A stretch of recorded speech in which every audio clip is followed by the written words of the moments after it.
بسم اللہ الرحمن الرحیم۔ السلام علیکم ناظرین، آج سپریم کورٹ نے اپنی ہی سپریم کورٹ کے کیے ہوئے فیصلے کو ایک انتہائی تضحیک آمیز طریقے سے اس کی دھجیاں اڑا کر رکھ دی ہیں۔ تضحیک ہمیں اس لیے کہا ہے کہ اس کے بعد جو انہوں کمنٹس دیے ہیں اس میں سب کچھ درج ہے۔ اب یہ تھا کیا، ہر ایک کو پتہ ازبر ہے کہ نواز شریف صاحب کو جب یہ فیصلہ کیا گیا 2014 میں، ادارے نے فیصلہ کیا کہ ہم نے نواز شریف صاحب کو نہیں چلنے دینا اور اس کو نکال کے دم لینا ہے، تو آپ کو وہ دھرنے بھی یاد ہوں گے جو طاہر القادری صاحب اور عمران خان صاحب سے دلائے گئے۔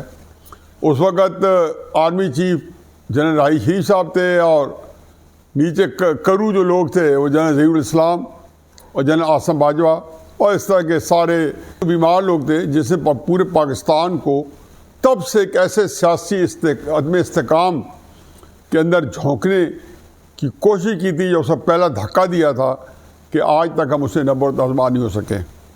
بہرحال اس کے بعد 2016 آیا، پھر پاناما آ گیا، پاناما کے اندر راحیل شریف صاحب کے وقت میں آیا، پھر راحیل شریف صاحب اپنی ایکسٹینشن مانگتے تھے اور پاناما ختم کرنے جاتے تھے، ایکسٹینشن نہ ملی، پاناما چلتا رہا، جنرل باجوہ کو بنایا گیا۔ اور میرا خیال ہے کہ نواز شریف صاحب کی جو بہت بڑی غلطی ہے وہ اس طرح آرمی چیف کو چننے کا ان کا جو انداز ہے۔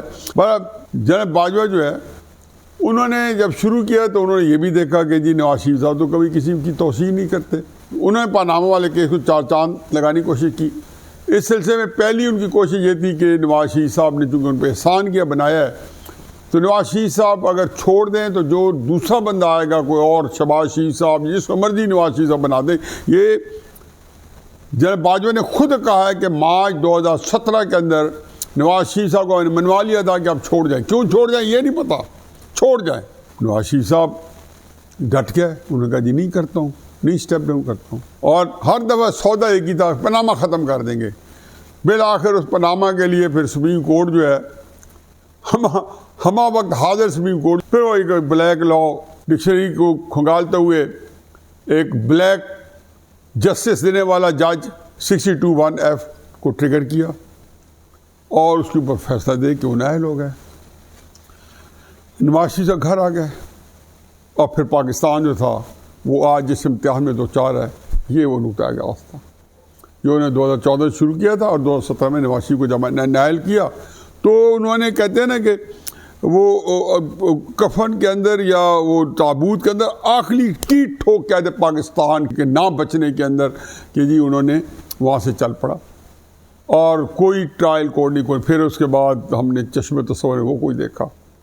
وہ میرا خیال ہے کہ یہ مورخ معاف نہیں کرتا، مورخ کا کوئی ہیرو نہیں ہوتا، اس کے کوئی مفادات نہیں ہوتے، ان کی کوئی کمزوریاں نہیں ہوتی، فائلیں نہیں ہوتی، ان کے اندر کوئی اس طرح گند نہیں ہوتا جس کی وجہ سے مینیپولیٹ ہوتے رہتے ہیں، یا ان کی پسند ناپسند نہیں ہوتی۔ مورخ ججوں کے بارے میں جب فیصلہ کرے گا وہ یہی کہیں گے کہ ان ججز نے وہاں پہ اس وقت کیا کیا، مانیٹرنگ جج بن گئے۔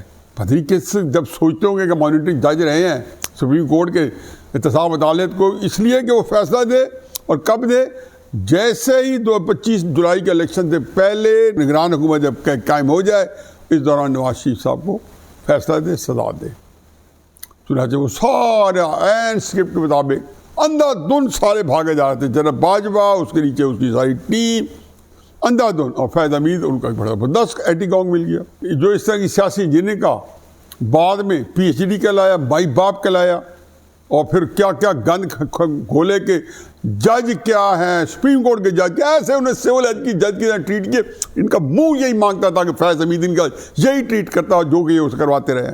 ان سے وہ پھر سارے وہ فیصلے ہوئے، اور کیا وہ عدالتیں تھیں جس کے مانیٹرنگ ججز تھے، پھر ارشد ملک کی ویڈیو دکھا کے اس سے فیصلے لیے گئے، بشیر ملک کی عدالت سے کرنل صاحب، لائیو کرنل صاحب ISI کے ہونے کے رنگے ہاتھوں پکڑے گئے، اور کیا کچھ ہم نے نہیں دیکھا۔ پھر ایک دن رینجر نے ٹیک اوور کر لیا، اور پھر دھرنے کروائے گا۔ میں کہتا ہوں کہ سارے انہوں نے جو ترکش کے اندر جتنے تیر تھے بدعنوانی کے اور غیر قانونی حرکتوں کے، وہ سارے چلا دیے۔ فائنلی نواز شریف صاحب جب نااہل ہو گئے تو ان کو تاحیات کر دیا گیا۔ پھر اس کے بعد پھر بھی بس سے چلے کہ ان کی مقبولیت مزید بڑھ گئی، کیونکہ ان کا تو اعتبار بڑا اچھا ہے، انہوں نے عمران خان کو نکالا، عمران خان مقبول ہو گیا۔ تو نواز شریف تو حق کی سچی لڑ رہا تھا اور ان سے حاصل اصول بھی اس نے نہیں کیا تھا اس طرح سے جس طریقے سے عمران خان نے کیا۔ ان سے پارٹی صدارت چھین لی، ان سے ہر طرح کی سیاست ہے وہ کٹ آف کر کے ان کو پاکستان سے نکلنے پر مجبور کیا، پھر 10 سال جیل، مریم نواز صاحبہ کو 7 سال جیل، اور پھر جو پاکستان کے ساتھ ہوا، ہائے ہمارے جو گناہ ہیں ہم اسی سزا بھگت رہے ہیں پاکستانی قوم۔ لیکن ان لوگوں سے اللہ تعالیٰ نے پھر وہ گناہ کرائے کہ جب یہ اللہ تعالیٰ کے سامنے جائیں تو اللہ کہے گا کہ اے میری مضبوط اسٹیبلشمنٹ، میں تمہارے اوپر تمام حجت کر دی تھی، اب آؤ حساب دو۔ لیکن اللہ کا حساب دینے ہمیں کوئی فکر نہیں ہے، ہم نے ڈرو ہے اور ہم نے اپنے آپ کو ہر چیز ہم سمجھتے ہیں کہ اگلا جان کس نے دیکھا ہے، اسی جہان کے اندر ہی ہم نے سب کچھ کر کے گزرنا ہے۔ اپنے سارے اچھے برے اعمال جو بھی ہیں ایسی تیسی، جب تک دنیاوی فوائد مل رہے ہیں تو بلے بلے، اور وہ جو حرام ہے حلال وہ سمجھا جائے گا، اولادوں کو بھی وہی ٹھونسا ہے۔ دیکھا نہیں ٹک ٹاک کے اوپر ساکر مثال کا بیٹا کیسے کیسے کروڑوں روپے کے سودے کرتا پھر رہا تھا۔ اسلام آباد ہائی کورٹ نے اپیل کی ہے کہ اس کے اوپر کوئی کارروائی نہ کی جائے، کیونکہ یہ آڈیو کال ہے، آڈیو کال ٹیپ کرنا غیر قانونی ہے، اس کی تحقیق پہلے کرائی جائے، یہ ہوتا ہے۔ وگرنہ یہ عمران خان صاحب سے لے کے ان تک کوئی بندہ نہیں کہتا جی آپ صرف ہماری یہ آپ سے استدعا ہے کہ دیانتداری کے ساتھ کرائیں، نہیں، دیانتداری سے کرائیں گے تو یہ تو ثابت ہو جائیں گی ساری باتیں۔ تو وہ کہتے ہیں یہ اس کے اوپر مقدمے بھی نہ بننے، تحقیق بھی نہ ہو، کیونکہ یہ جرائم ہم نے کیے ہوئے ہیں۔ اس دھینگا مشتی کے اندر پاکستان جہاں پہنچ گیا ہمارے سامنے ہے۔ آج جب سپریم کورٹ کا فیصلہ ہوا تو تحریک انصاف کے اندر طوفان آ گیا، جیسے ان کے خلاف وہ فیصلہ ہوا ہے۔ بھائی نواز شریف کا کوئی ازالہ ہو سکتا ہے جو کچھ ان کے ساتھ جاتی ہوئی ہیں؟ صرف میں تو بار بار کہتا ہوں کہ جو مقبولیت ان کی 21 دسمبر میں تھی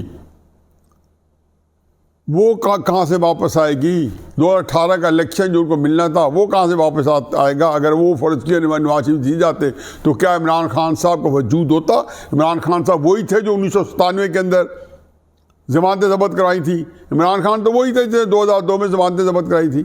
عمران خان تو وہی تھے جو 2013 میں بدترین شکست سے دوچار ہوئے تھے۔ تو 2018 میں اگر نواز شریف جیت جاتے، نواز حکومت بنا جاتے، تو عمران خان صاحب ہو سکتا ہے کہ تیسرے چوتھے نمبر کی پارٹی ہوتے حقی سچی، جس کو پورے 2014 سے پورا پاکستان کی سب سے اسٹیبلشمنٹ جو سارے اتنے وسائل کے ساتھ عمران خان صاحب کو پروموٹ کرنے پہ لگی ہوئی تھی۔ اب اس کیفیت میں نواز شریف صاحب کو کیا آپ دے سکتے ہیں؟ اب ان کی مقبولیت جو ہے وہ ہے یا نہیں ہے قطع نظر سے، لیکن جو سیاست کے اندر پاکستان کے اندر اس وقت گھمسان کا رن پڑا ہوا ہے عمران خان صاحب کے سیشن کے درمیان میں، کچھ سمجھ نہیں آتی کہ یہ کہاں رکے گا، اس کا کیا نتیجہ نکلے گا، عمران خان صاحب کا کیا حشر ہوگا، اور عمران خان صاحب خدا نہ خاصا بدترین حشر ہو تو اس کا پاکستان کتنا خمیازہ بھگتے گا۔ اور اگر عمران خان صاحب کا حشر ہونے سے پہلے پاکستان کا حشر اور بھی بدترین ہو گیا تو اس کا کیا ہوگا؟